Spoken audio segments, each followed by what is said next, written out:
You're listening to Soundside. I'm Libby Denkman. Mr. Speaker, I yield myself as much time as I may consume. The gentlewoman is recognized. On Monday, the gentle lady from Washington, Marie Gluesenkamp Perez, stood on the floor of the U.S. House of Representatives and fought her own party. I rise today with humility, fear, and conviction. The subject of the disagreement, whether or not a fellow Democratic member of Congress, Chuy Garcia of Illinois, had crossed ethical lines and rigged the 2026 election for his chief of staff by, among other things, announcing his retirement after the filing deadline. Gluesenkamp Perez introduced a non-binding resolution to disapprove of the maneuver, to the apparent surprise of Democratic leadership. American citizens have a right to choose their elected representatives. After speaking out, she was skewered by many of her fellow party members. One called the opposition a cheap political stunt. Gluesenkamp Perez is known for bucking the party. Just last week, she was one of only 6 House Democrats who voted to end the federal shutdown. She also represents one of the few purple districts in the entire country, Washington's 3rd, including Lewis, Cowlitz, Clark, and Skamania County. Here to discuss a pretty wild 7 days, I would say. Congresswoman, you've had a lot going on. Representative Marie Gluesenkamp Perez is with me. Thank you very much for being here, Congresswoman. Very glad to be here. You know, hard to say if the cheap political stunt was putting your chief of staff in or calling that out. I was confused by that point. But yeah, this is an interesting fight to end up rocking the Democratic Party. I am really curious why this has become such a big issue, but let's go back to what happened there on the floor, especially that debate portion of the week. I can hear in the video as you're standing there, folks are booing you as you step to the podium to talk about the non-binding resolution. You're standing alone. Representative Jared Golden of Maine, who's retiring, is one of the few people who helped you push this through in your party, of course. Why did you do it, first of all? You know, people were like, stay in your lane. Like, what do you care? This is Chicago. And I was like, well, look, like local values and place-based politics doesn't just mean that I care about sea lions and timber. Like, we also have a very clear conviction that American citizens have the right to choose their elected representatives. And, you know, if we're not willing to be consistent in calling out election subversion, it's a Pyrrhic victory. It is a profound mistake to and look, people are not dumb in this country. If they see that you're only willing to call it out when it's politically convenient, they stop listening. And I think that the work is too serious to be inconsistent. I should say that after the debate portion, 22 Democrats did later join you. Yeah. So you weren't alone ultimately. And of course, many Republicans, this was a pretty safely passed non-binding resolution. You did tweet after the debate that you, quote, got your ass handed to you. I'm curious how it felt just being in that position. It was brutal. They were making fun of me for wearing jeans, and they were black jeans, I will say. But they were like, everything was, the heckling is it was like very much like, it felt like, some back of the school bus shit from 8th grade. It was tough, but I think they would not debate me on the facts of how that primary went down, how the primary filing went down. It was all about defending the character of Chuy Garcia, which was not the question. This was not about the character of Chuy Garcia. I think he's got a long legacy of doing good work for his district, but that doesn't mean that you get to choose your successor. And that's what happened. He was the first signer of almost 3,000 signatures, including many electeds in Chicago, who signed his chief of staff's candidacy forms. And Chuy did not. That started, I think, 2 or 3 days before the filing deadline. And Chuy didn't pull out until the day after the filing deadline, when nobody else could file as a Democrat. And I you don't. The facts were clear, and I think it's you have to be willing to exercise self-governance also, not just politically convenient governance. You have faced criticism again from the party over this, even though, again, almost 24 other Democrats also joined you. I did mention that this followed a vote to help Republicans end the government shutdown. That might, if I'm going to editorialize here, have added to frustration with you over this issue.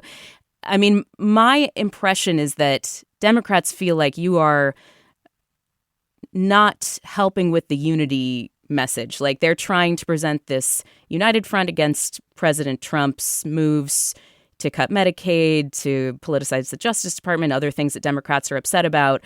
And they feel like you are going against that. I mean, how do you feel? Like, do you feel like Democrats need to present a united front right now? I think that unity towards what? Unity around what? And I think that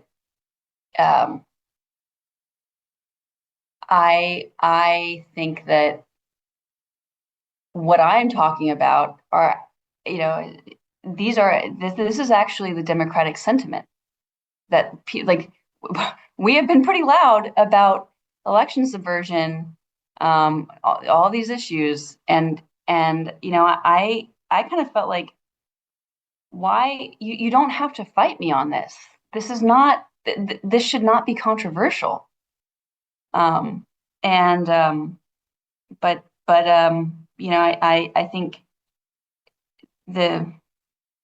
sometimes it's easy to, I think, be so worried about the bad stuff that you can start to mimic it, and that was my concern. I think it's important that we do not pick up these broken tools of telling voters that we're going to make decisions for them that we know better, and that's a profound mistake. That is a profound mistake. I also wonder the message of unity in the face of something that the average person looks at and says there's something fishy here. What that does in terms of trust in the party, things like that. I want to get your response to some reporting from Axios that says that the Congressional Progressive Caucus is discussing introducing a resolution that would accuse you of lying about not taking corporate PAC donations. What do you make of that? They're saying that your PAC, Marie for Congress, has taken money from the American Petroleum Institute and the American Forest and Paper Association. It's clearly going after you because of this Chuy Garcia resolution. But do you have any response to what they're saying? Well, those are not corporate PACs. They are organized. They're much bigger. Like it is interest groups, and like the idea that we're gonna look. It's a question of like, if I'm not going to bend towards their idea of governance, they don't want to be in the majority at all. They're willing to win at all costs, even when winning destroys the ability to govern, and that's concerning. But I also am not here to like fight I did not look up Chuy Garcia's bio and say, oh, a progressive, like let me go at him. Like that had nothing to do. And when I spoke with him, I was sort of confused why he was talking to me about his long legacy of progressive work. I was like, I didn't understand why that was relevant to the discussion of the facts of when he withdrew and what work he'd done to help his chief of staff enter the primary. And I guess that's naivete on my part, but I guess I'm like, I wandered into some kind of perceived intra-party fight that I did not ask to make this an intra-party fight. To me, this is about a willingness, no matter who you are, no matter how good of work you've done, you don't get to choose your successor. You are chosen by your constituents. You do not get to choose for them ever. You were one of the 6 House Democrats to vote on that funding bill that ended the shutdown. And I should point out, the shutdown was being driven on the Senate side of things. So the Angus King group of senators who decided to work with Republicans, that was really what ended up breaking the logjam. But you were highly critical of the shutdown overall. I mean, a lot of people looked at this and they did the punditry thing where they said, okay, this is a fight to show that Democrats will come together and really stand for something, in this case, healthcare subsidies. And that's a good thing that the party shows that it's fighting. Why were you not on board with the shutdown and ended up casting this vote? Well, I mean, I look, like, I mean, I was like talking to my friends who are on food stamps and like hurting and, hearing from constituents about the pain. And like the precedent for executive authority under a shutdown was established during the Carter administration. And I was like, do you guys think Pam Bondi gives two about precedent from the Carter administration? They don't. This is a blank check for some very, very risky moves. And you don't understand what you're opening up here. And the idea that we take a partisan, policy disagreement and confuse human suffering for political leverage in that, when we simply don't have the votes for the stated goal. And that was clear to me from the beginning. I think it's also concerning to me that like the willingness to go into a shutdown seems so there's such a short fuse on that. And I think we have to ask ourselves, like, why did we get to this point where your negotiating tactic is to shut down the government? There's got to be another way to find what is the Venn diagram here of something I did think that there were things that could have been, the president has come out for PBM reform, pharmacy benefit management reform. He has come out for international drug pricing. There were a few discrete policy areas where I thought that there could have been a deal that was made without reaching the point where people were missing paychecks and, missing rent and missing their mortgage payments and not getting food on the table for their kids. Like, I think one of the reasons that I don't like these, congressional pay raises and things like that is you cannot govern an economy that you are not part of. You cannot make choices for people about like, oh, like people will suffer, but that's okay. And particularly like when the facts are like we are in the minority and yeah, that's not fun. But we also have to figure out what is worth fighting for, what is achievable, and what is the longer work of having governing agency and a more shared national consensus about what we think is worth having and what the policy paths are. We did, Congresswoman, we did see like a pretty remarkable crossing of the aisles on the Epstein files this week. And some people are questioning whether that has been a bit of a crack in the dam in terms of Republicans deciding to work across the aisle and maybe break with the president occasionally on things. I mean, do you sense that there has been a little bit of a shift in the mood or in the possibilities now? I mean, I think too, looking at the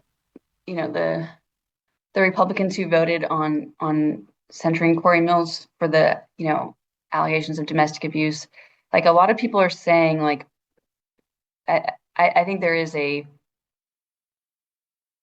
clarity and the vehemence of the American public demanding transparency and accountability in the Epstein files. I think, that transcends just a disgust and revulsion of sex trafficking of minors, pedophilia. Like, it is also saying, don't cover up for people. Don't don't turn a blind eye when it's politically convenient. And I, that was, I think, part of the Garcia issue for me too, is like, don't people are so tired of these partisan games where the American people lose. Marie Gluesenkamp Perez represents Washington's 3rd Congressional District, which includes Lewis, Cowlitz, Clark, and Skamania County. Just really quick before we go, I mean, this is a really exhausting job. You saw one of your kind of blue dog, new Democratic allies, Jared Golden, announce his retirement. How are you feeling at this point when you're facing, again, boos and vitriol from your own party? Like, are you going to stick it out? It's funny. My family is not super political, and so but my my neighbors and my family, they saw particularly the Garcia stuff and how difficult that was, and just brutal. That it really does matter to have a different perspective that is, loyal to Southwest Washington, that is loyal to the soil. Like, that matters. And it feels like sometimes when there are these weird friction points in DC, and there's a broad national consensus that these things are wrong, it does feel in some ways like more motivating for me, and saying like, well, yeah, it does suck, but it's also necessary work. Thank you very much for being here. Just from one girl who is literally wearing black jeans right now. I really appreciate your time, Congresswoman. Thank you. Thank you, Libby. This was fun. Thanks for listening to Soundside. This show is only possible because listeners support us. If you're able to give right now, please check out the show notes for a link to donate. And don't forget, you can listen live on KUOW 94.9 FM Seattle at noon and 8 p.m., Monday through Thursday, or anytime online at KUOW.org.